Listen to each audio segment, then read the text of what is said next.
Good morning. What's up, everybody? This is my very last day in the U.S. military. It's been a long time coming. I'm going to walk you through how I came to the decision to get out of the military, the reasons why. But first, I need to get some coffee.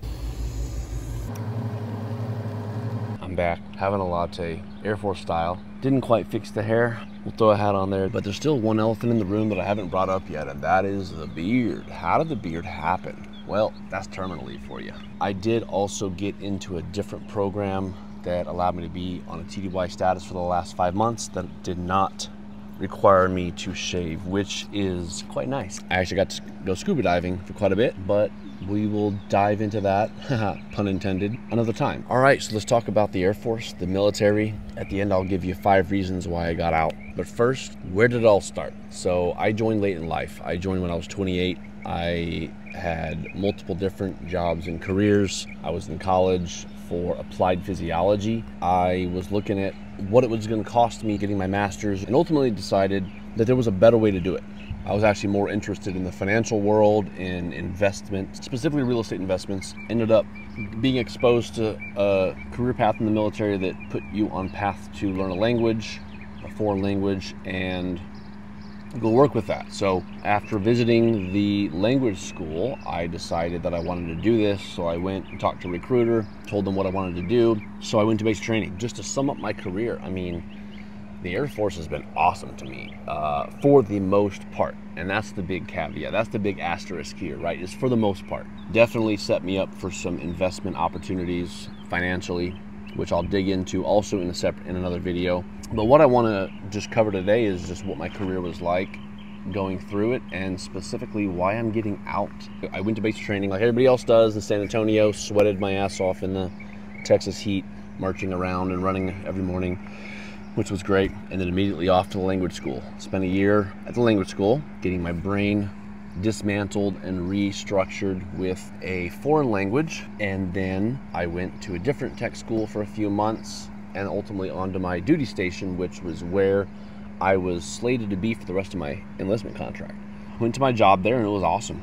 I had flex hours. I worked Monday through Friday, 6 to 2, time off for PT, all this. It was actually quite good. And I got to do some very rewarding work. I ended up meeting my wife and getting married. So we ended up basically looking at my enlistment end and saying, hey, is this where I want my Air Force career to end, or do I want to continue a little bit? I know I didn't want to continue where I was. Definitely wasn't in love with the location. The money was good. Deep down, I knew I could do better on the outside, but I also knew that I still had some investment potential, having passed on a few opportunities, which I'll dig into in another video as well. I'm promising a lot of videos here, so like the video, subscribe to the channel, drop a comment below, and I'll keep you posted on the future videos. The truth is, there were still quite a few career opportunities that I wanted to do. I was enjoying my career, and there were some avenues in my career that I really would have loved to go down. So I wasn't quite ready to call it a day on my enlistment at that time. My initial enlistment contract was 6 years.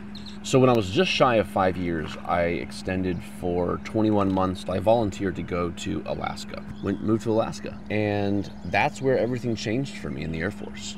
Truth be told, had I stayed where I was or gone somewhere else, I could possibly still be in Alaska. Everything changed for me. A number of things happened in Alaska, which are essentially all the reasons why I'm getting out. Alaska was quite different. The job was not Monday through Friday, 6 to 2. It was shift work, days and nights, going back and forth, etc. Which, you talk to anybody that's on shift work, it's tough and it sucks. But you look at people's physiology and you can see exactly how fast your physiology breaks down when you switch from nocturnal to normal 1, 2, 3, 4 times in a calendar year. Let's try 15 to 20. Let's see what that does to a person's health. And when it was just me, that was not a problem. We ended up having our first kid in Alaska. So I saw my boy as he's developing his infantile physiology. You have very, very serious developmental things that can happen physiologically with people if they're not on one schedule or another. It was purported to be a 2-month switch. Still too many times, but far fewer than 15 and 20 times a year. What I'm going to focus on is the top 3 reasons why I got out, and then a couple of distant stragglers. So that's number 3, is quality of life. you do have to take care of your people.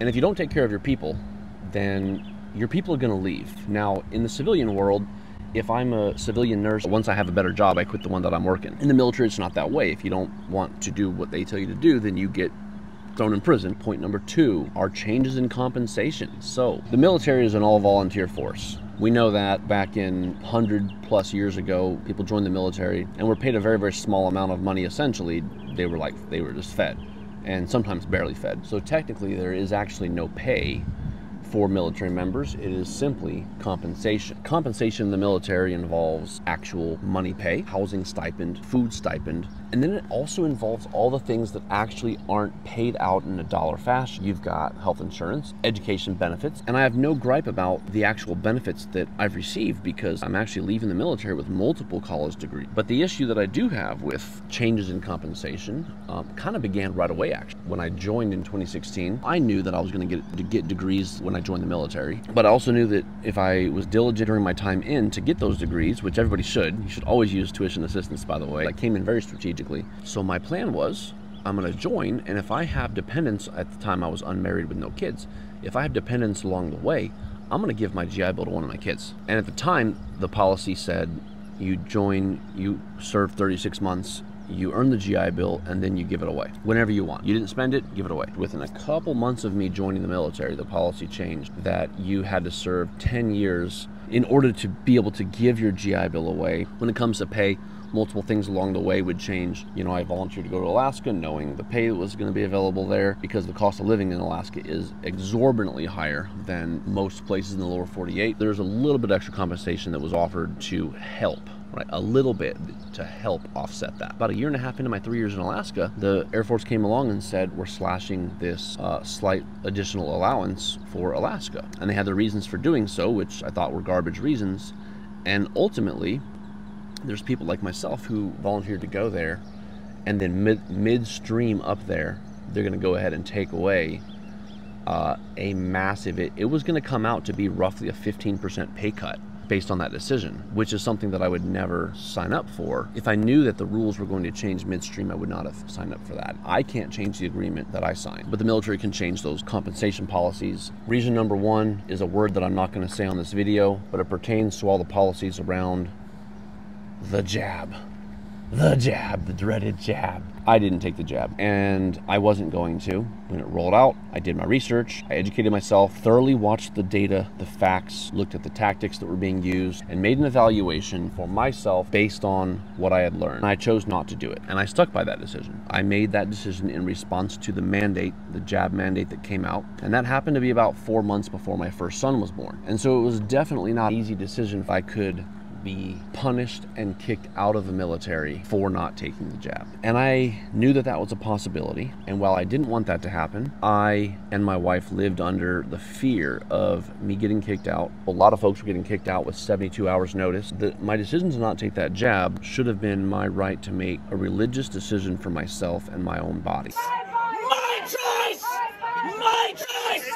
My choice! The decision to mandate that was not backed by science, one bit. So ultimately, I knew that I could be kicked out before my son's born and be stuck with a $40,000 bill for the birth of my son. I knew that it could have been purely catastrophic, and were catastrophic for many people. People were punished with a discharge that said under honorable conditions, but that is less than an honorable discharge, and that ultimately caused them to lose their education benefits, which they could apply to have reinstated later if they challenged and appealed. But ultimately, they lost their GI Bill and kicked out of the military, simply for the fact that they refused to take that jab. We got to the end of it to find out that they ultimately just said, meh, forget about it. We don't really care about that anymore. And not only do we not care about that anymore, if you just got sick with the virus and just tested positive for the virus, still come to work. And this was what was done after tens of thousands of military members lost their livelihood, lost their GI Bill, and it was after that that they rescinded the mandate and said, we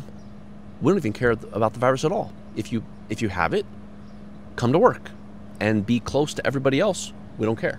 No need to even go home if you have it, which was shocking to me. So that's the number one reason why I got out, because I will never put myself in a situation again where some old man sitting in some house thousands of miles away can have an opinion and make a decision that can take away my ability to feed and clothe and house my kids, which was nothing short of egregious abuse of authority. I don't care if you think I'm Satan reincarnated. Now to happier topics. Everyone wants to talk about beards in the military. SEAC, former SEAC, Colin Lopez, he wants to talk about beards in the military. This man, who was the most senior enlisted member of the entire U.S. military, said, if you want beards and skinny jeans, then go do it somewhere else. Well, I'm not wearing skinny jeans. I don't wear skinny jeans. I really don't like them. But I do like beards.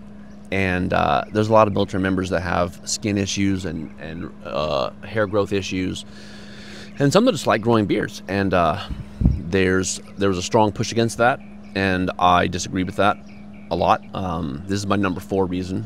I'll get to number 5 in a minute, but this is my number 4 reason. There's a strong push against that, has been for decades, and they'll say, we're not here for fashion statements. We think it looks unprofessional to have a beard. Ultimately, no, that is a fashion statement. To mandate a shaved face because we like the appearance of that, that is a fashion statement. They use all the reasons with the gas mask. That was debunked. The gas mask seal up just fine with beards, especially with the fact that you have to keep it below 1/4 inch of bolt growth. There's no problem there. That was an excuse that was used for a very long time.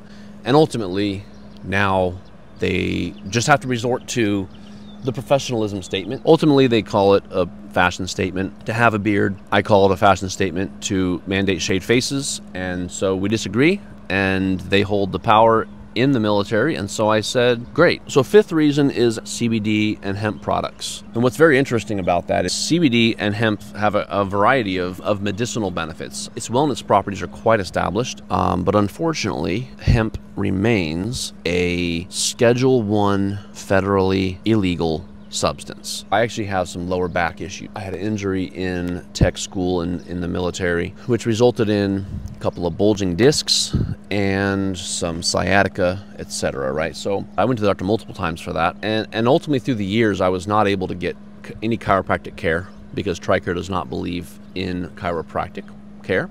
I was not able to get any acupuncture care because TRICARE does not believe in acupuncture. And obviously, I could not use any CBD or anything like that, any hemp product, because in America we think hemp is worse than cocaine and heroin and everything else in between. But what they did offer me was this. You ready? A weekly epidural of fentanyl and a prescription of Oxycontin. Now, what is worse? A natural plant that grows from the ground, or fentanyl and oxy. Fentanyl and oxy have ruined and taken millions of lives. And they were willing to say, oh, you have some back pain? Phew, we got you. We're going to tap some fentanyl in there every week for the rest of your life and give you oxy to take twice a day. Now, I refuse both. I'm like, Doc, I came in here asking about chiropractic, acupuncture, and a CBD product. And they said fentanyl and oxy is the best we can do. And I'm like, whoa, that got out of hand fast. Why would we leap to that? Why would we leap to something that has such pervasive addictive qualities? Again, I didn't get out for that. I got out because I'm never gonna let somebody hold a syringe over my ability to feed, clothe, house my children. So I had to wait until I was out of the military to say these things. I do plan on articulating in another video all of the positive things about the military and the reasons that I joined. No longer Staff Sergeant Keevlin, just Andrew at this point with a beard, living full-time in RV, and designing my next move in life. So like the video if you liked it. Comment below. Let me know what you think. Let me know what an idiot I am for getting out and forfeiting my 20-year retirement check. I'd love to hear your thoughts. Hit that subscribe button, like the video, drop a comment below, and see what I post next. Thanks for watching.